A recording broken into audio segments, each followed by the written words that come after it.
All right, with it. All right, I'm really sorry, everyone. That was my technical difficulties. I think I've done about one story in my life, and because of that, I've never done an Instagram live before. So that was, let alone use another account. So that was my fault. I apologise. Never mind. Looks like there's a few people joining, so it's good. Can you hear me okay, Phil? Yeah, all good, all good. Good. Okay, so sorry, folks, that we're a little bit late. Technical problems. Phil and I have been trying to get this up and running since before 6 o'clock, but there we go. We've done a few of these, or the club has, but Phil and I haven't been involved in either of them yet, so our apologies. But it looks like there's some people coming on board, which is good. We'll just give it a couple of minutes before we kick off. And hopefully Holly's trained Phil how to record this for those that can't make it on the night, who can watch it at their leisure over a nice cold beer, which is what I'll be having after this, I imagine. But of course, Phil won't be because he's a finely tuned athlete. Yeah, no drinking at the moment. But yeah, we'll see. Maybe later. I haven't got work tomorrow, so I can if I want. So you said to me on an email, Phil, a couple of days ago, you were going to run something this morning. What did you do today that involved running? So the plan was do the Yorkshire Free Peaks, which is the three highest peaks in Yorkshire, 25 miles ish off road. There's four of us doing it together. We set off. A friend of mine rings me on the way and says he's stuck in traffic, and he says he's not sure what the traffic is. And then just as he goes, oh, I can see it, and then he realises it's one of my other friends who's coming as well, was in a bush in his car. So unfortunately, one of the lads wrote his car off on the way there. So we had to abort our plan at the Three Peaks, and instead we went to a valley in nearby in Yorkshire called Wharfdale, and just did one peak up there, and did about 18 and a half miles in just over 2 hours. So quite pleasant, but a long day out. I've only got back half an hour ago. And I think I must have set off at 9 in the morning, kind of thing, to set it off. I wonder if that'll be good enough to get you on top of the Strava thing that Tim Ayres puts up every week, which makes interesting reading. Yeah, it should do. Maybe not the longest run, because someone might go for a 20 or something. But it was about 110 miles for the week this week. So I'd be surprised if anyone tops that. Maybe Ross, but we'll see. All right, looks like quite a few people have joined us now. So just to set the scene here, folks that are listening in, looks like it's 17 of us. Phil is our top middle distance runner, based up in Leeds. He's a doctor on the NHS front line, and we'll talk about his PBs and his running career in a moment. And for those of you that don't know me, I was president about 3 years ago. So I brought Paul Byfield on, who brought Julian on, who brought Nick on. And for this year, I'm covering for Nick Corrie as chairman of the committee while he's doing his presidential duties, and have to say he's doing a cracking job on that given the circumstances. So that's just to set the scene, and I know I look a big fat lump, but I was a runner too, not quite in the league of Phil, I hasten to add, but have some comments and some observations I'd like to add during the conversation. Listening to the two young athletes last week talking about going to college in America made me laugh, because I did that many years ago, and perhaps I can put some of those myths to bed during the conversation with Phil. So I thought I'd kick this off, and Phil's already seen the questions, with a bit of a desert island discs. I don't think we've done this on any of the other presentations, so it's a quick fire round just to get Phil thinking about things before we give him a bit of a grilling. So without further ado, Phil, what's your favourite colour? I like green, so the colour behind there, I think that's about right for me. Okay, I thought you might be black for Blackheath, but never mind. I What's your apologise. what's your favourite football team? I'm not into the footy, so I'll say pass for that one. Does that explain your very poor performance on the fantasy football league that Pat organises? It could do, yeah, it could do. Fair enough. I'll let you off that one then. What's your favourite film? I think Shawshank Redemption is a bit cliche, but it is very good. So yeah, I'll go with that. Favourite actor or actress or both? I really enjoyed Joaquin Phoenix in The Joker. I thought that was great. So yeah, I'd go with him. All right, and more closer to home, who's your favourite athlete, either still competing or perhaps in the past? Ah, Oh, that's really tough. I like watching. Come back to it if not. Yeah, come back to it. Yeah, that's tough. That is. Okay. That's really hard. And what's the favourite race you've been in so far? I mean, you've probably got plenty more to come ahead of you, but to date, what's the Favorite race? race. Yeah. I think in terms of atmosphere, it's hard to beat Armagh, the 5K in Northern Ireland each February. I think there's just something special about a lot of domestic UK European guys just getting after it in a sleepy little town in Northern Ireland around the central mall. It's great. And how many times have you done it? I know you've done it more than once because you've done some different things. Three times for me. And it's something you'll carry on doing, all being well. I think so. Yeah, I can't. I'm surprised I missed it all those years. So I think I'll definitely be back whenever it doesn't clash with British indoors. Definitely. And that's a 5,000 metre race. Yeah, yeah, 5K on the road. And And it's would you say 5K is your favourite distance? it is at the moment. Yeah, yeah. I might maybe say 10K in a few years' time, but at the moment, five is kind of that sweet spot at the moment. I think. Okay, and of all the tracks you've run on, going back to track now, not the road, what's your favourite running track? Ah, um, I really like Sheffield indoors. I just find that it's just like the right distance from Leeds. It's a nice arena. The surface is good. So yeah, I'd go with Sheffield. Okay, good. Right, so you guys that don't know how wide an athlete he is in terms of abilities and distances, Phil has run 800 in 151.13, which is pretty good. Very good, in fact. He's run a 1500 in 340.93, which is the equivalent of a sub 755.74 for 3,000 and 1345.73 for 5,000. So all great performances. His best mile is 401.15, and this year this season, going on from the leaderboard mile, he's run 404.33. So he tops the leaderboard mile at the moment, and his percentage for his age was 91.1. So if you're going to knock him off the perch, you're going to have to run quicker than 404, or if you're male or female or a little bit older, going to have to run a lot quicker to beat his 91.1. So that's the target out there for you guys. There's quite a few within a few percentage points of 91, but I think we're going to do one more leaderboard run before we call it a day, given that COVID-19 has slowed us all down. So if you want to knock Phil off his perch, that's the challenge. 91.1%, and if you're a man, 4 minutes 4.33 to beat. Of course, Phil might go and beat that himself with a bit of luck. I'd like to see him run sub 4 minutes, but maybe not this season, given what's going on. So Yeah. there we are. All right, Phil. So for those that want to know, got into the sport, how did you get into athletics? Did you do this at school? I was lucky. The Crystal Palace primary school cross country races, which I think a lot of people through the club have competed in. I think I went along to those and I placed fairly high, and Blackheath were handing out. I think it was John Robinson used to hand out the just the pamphlets, and I went down and joined Gordon Cooper's group. And I think it was the rest of the top five from the primary school race were all in that same group, and that's where it really started, I think, at Norman Park for me. And what sort of age would you have been at this stage? So I think the first time I would have raced would have been about 9, maybe, and in year 4, and then I waited until I was in secondary school to come down to the club. My uncle was a runner, did a few marathons, a few 800s, and he just kind of advised there's not much point if you're going to be a distance runner kind of starting before then, and just give it a bit more time. So just waited until then, and then that's when I started. And who was sort of your first coach then down at Blackheath Harriers, and how did it develop before you went off to uni with the coaching? So I was being coached by Gordon Cooper, and he had a group of kind of young guys, kind of under 13s, under 15s. And then he also had some kind of juniors and almost senior athletes. So Pete Tucker, Jamie Atkinson, James Paul, Rich Davies at the same time. And Ross was in the group as well at the same time.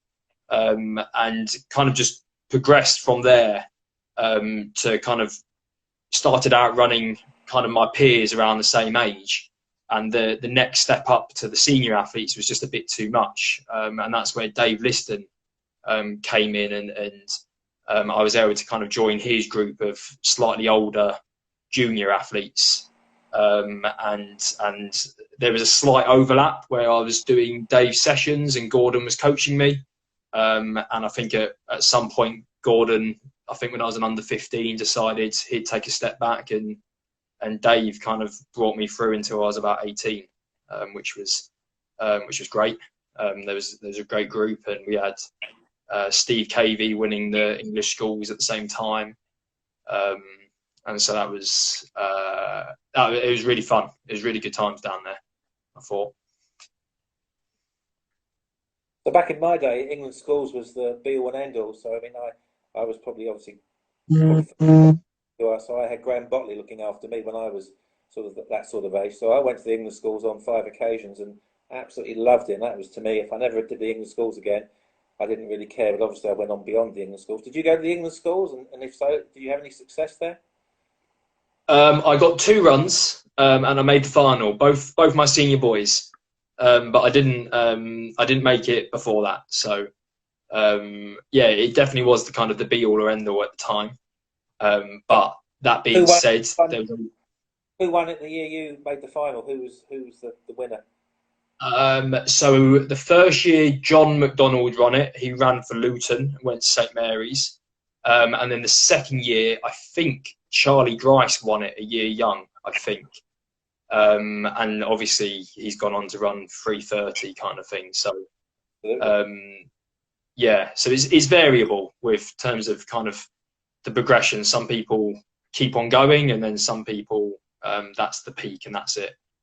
Yeah, of course. So after you sort of had a career up through school, I know you went to Langley Park just like I did. Was Andy Harrison there in those days? Was he a teacher that had any influence on you, or were there any other teachers at school that got you doing other sports maybe other than track and field? I think I tried hockey for a little bit.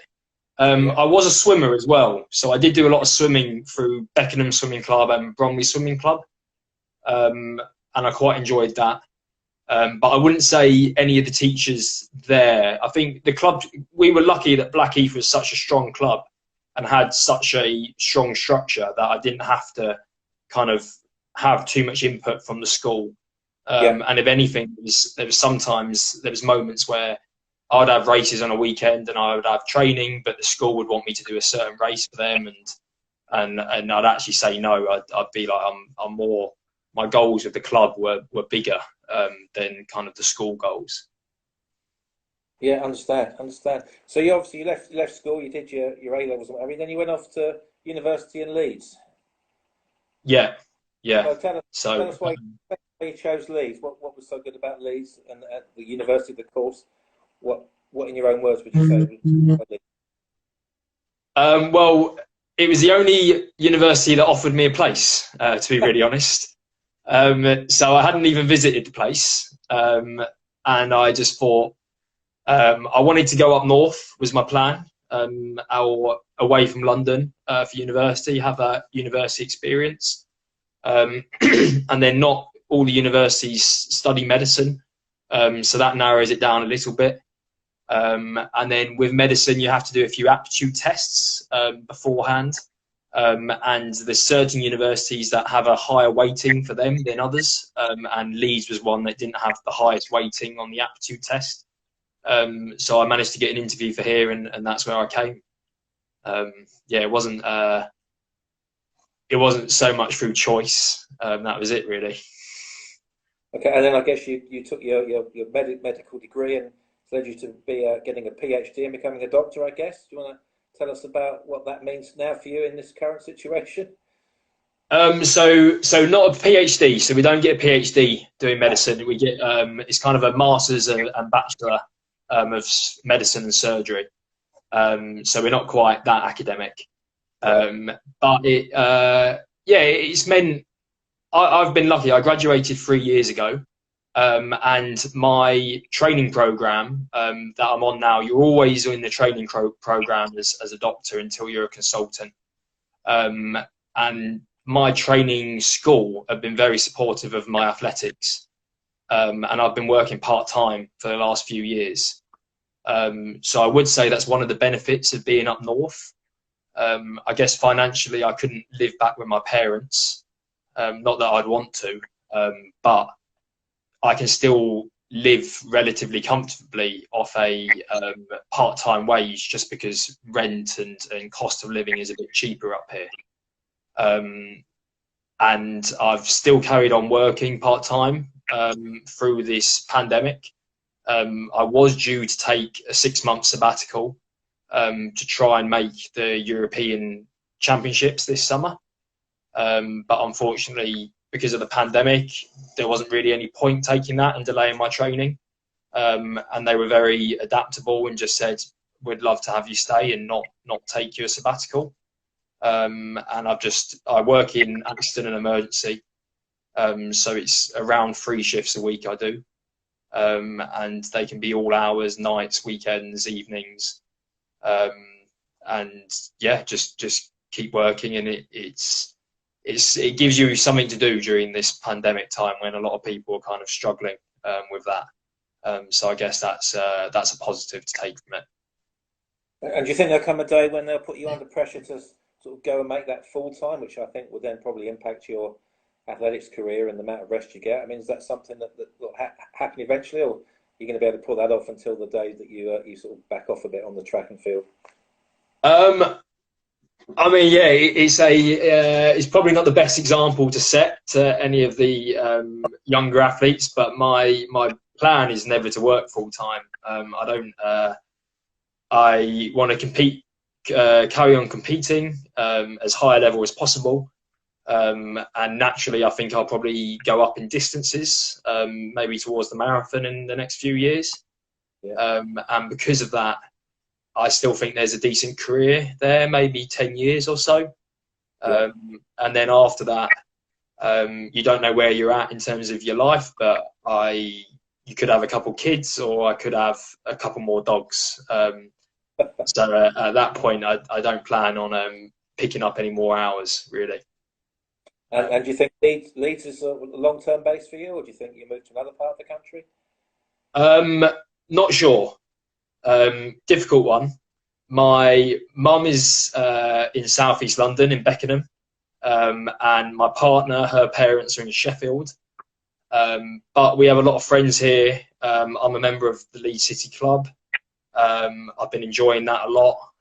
So at the moment, I think Leeds is probably going to be the base, I think. Okay, you talked about dogs there. What sort of pets have you got?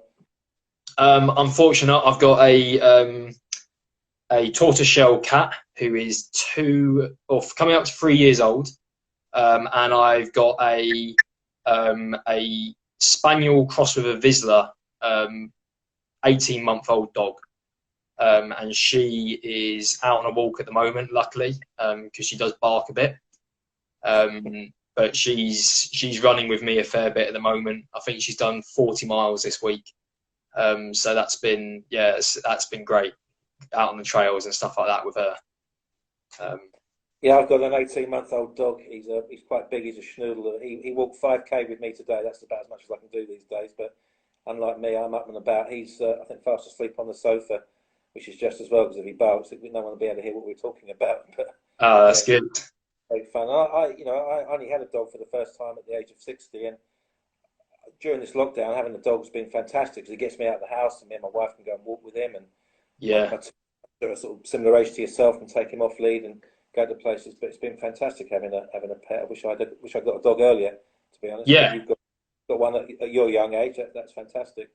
Yeah, definitely. It means it takes away opportunities for training camps, which I think that's a bit of a detraction from the performance aspect of the running. But I think you need to be happy, and it needs to be kind of holistic. You need to be comfortable, and if you don't get to go to Portugal for a week, but you're happy the rest of the time, then that's fine, I think. So yeah.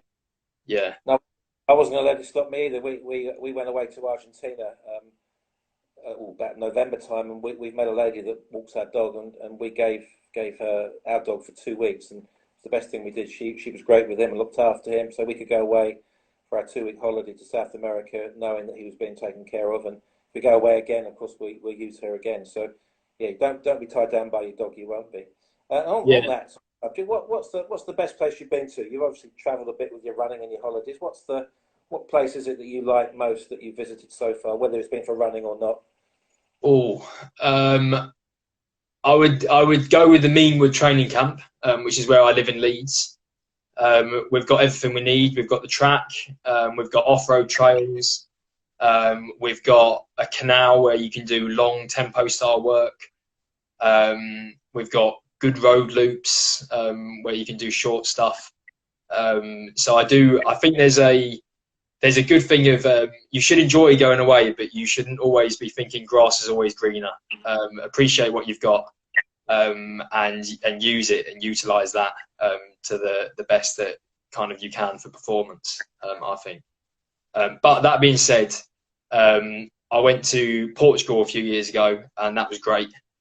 And I thought that kind of just having the sun in the middle of January really perked things up a little bit, especially when you're doing an indoor season. So I'd probably recommend that. I would say. I've just seen Josh Schofield pop up agreeing with you, so it must be a great place.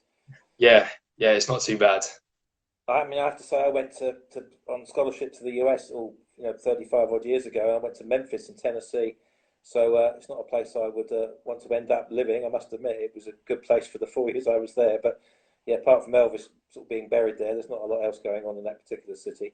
Did you ever Yeah. think about going to college in America when you were sort of 18 or thereabouts? I mean, you said you were struggling to get a place in the UK. Did going to America cross your mind? Yeah, it definitely was an option.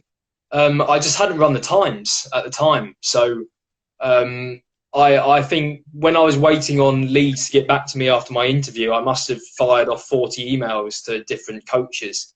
I must have got 3 replies, I think, and they gave some interest, but nothing, no commitment. And then luckily Leeds came through, and that was the decision made.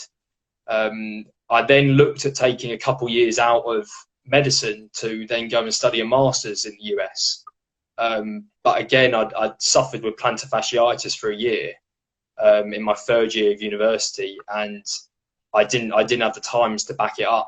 And so the only interests I was getting were from universities fairly low down, where actually maybe the training environment wasn't very good, and I'd be better off staying in Leeds.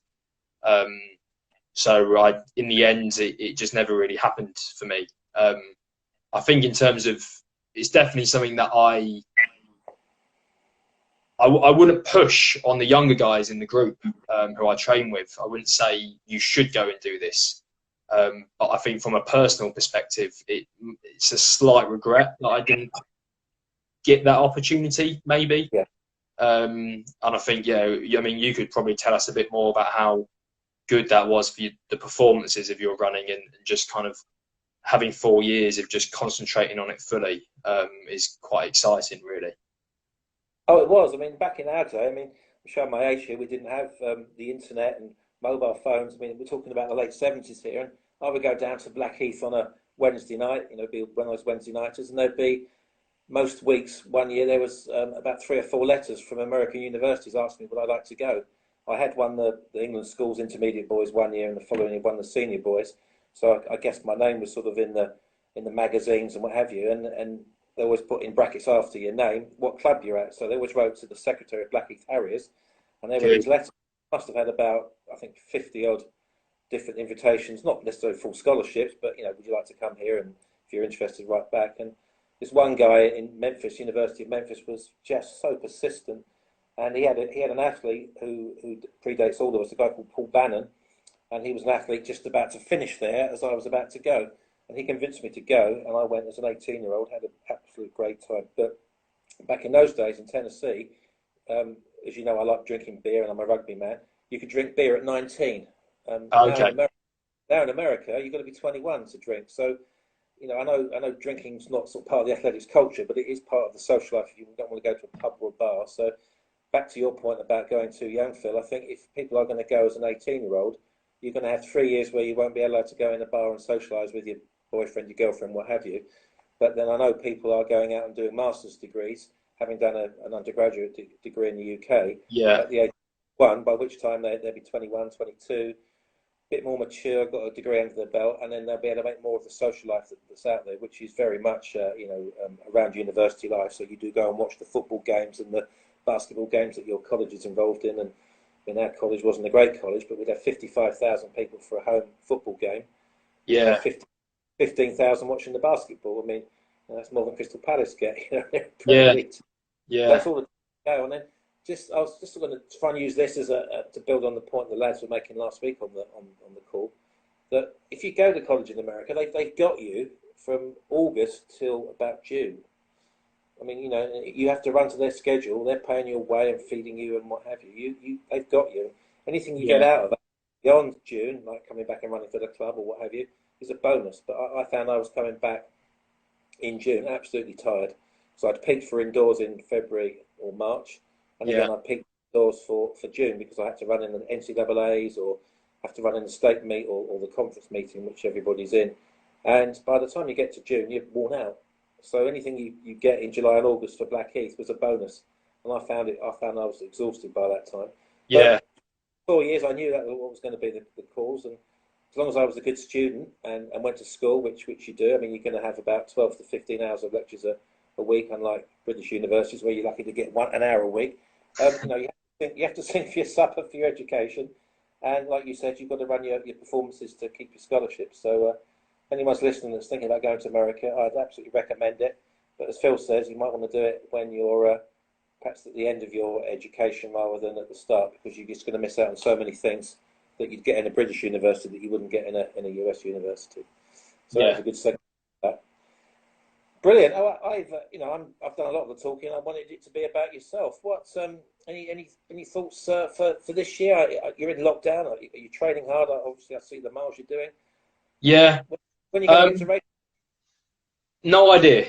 Absolutely no idea. But I believe in like kind of consistent training is what gets you the results. Is what I feel is definitely given me kind of some improvement over the 10K and 5K distance the last few years. So I'm still training hard. Maybe not being as specific as required. So 20 miles on the fells isn't very specific to going and racing a 5K on the track. But my coach is Andrew Henderson, based at Leeds Beckett University, and he's very open to the fact that it has to be holistic. Like the athlete has to be happy, they have to be enjoying themselves, and he just wants me to consistently train. So if I tell him that this is the session I want to do, he's quite happy because he knows that if I've set it, I'm motivated to do it.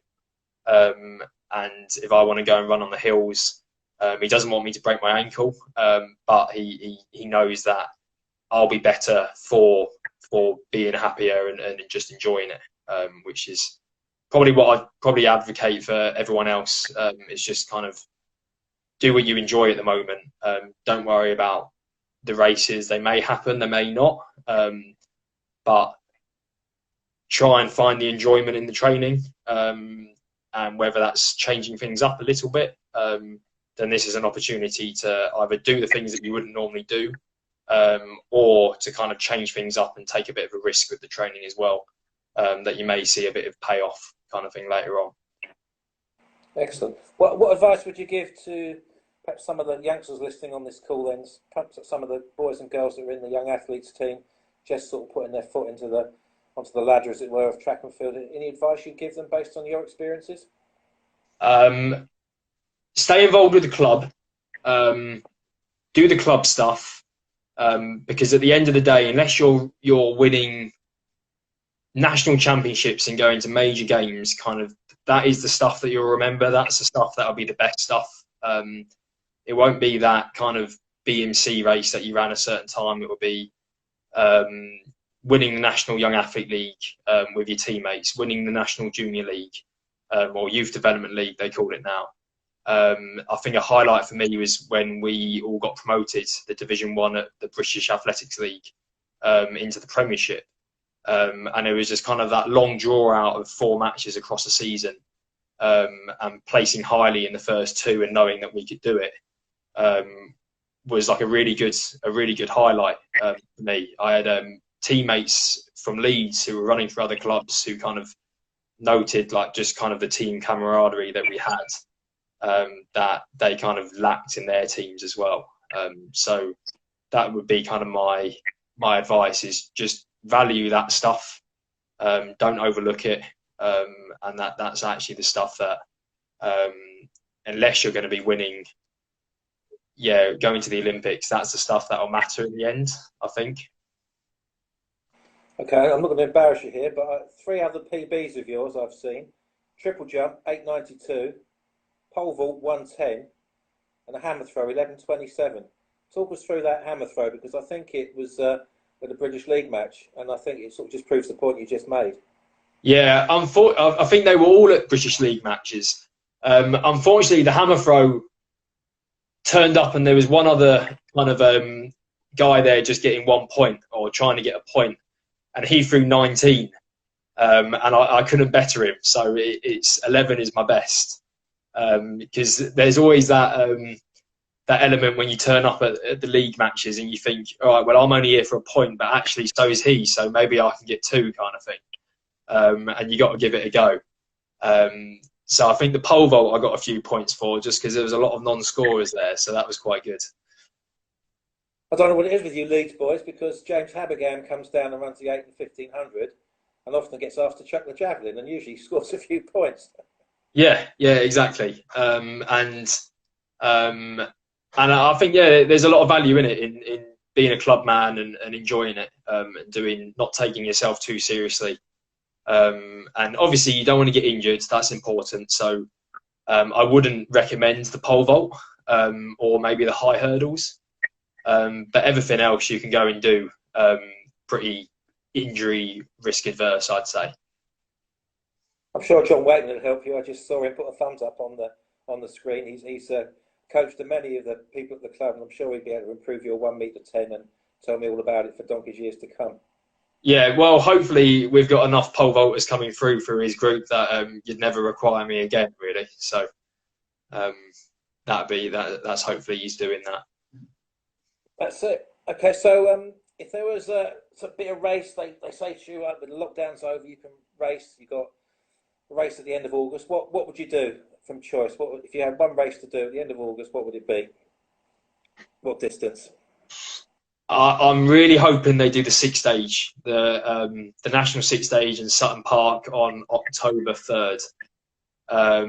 That's what a lot of us in Leeds are hoping for.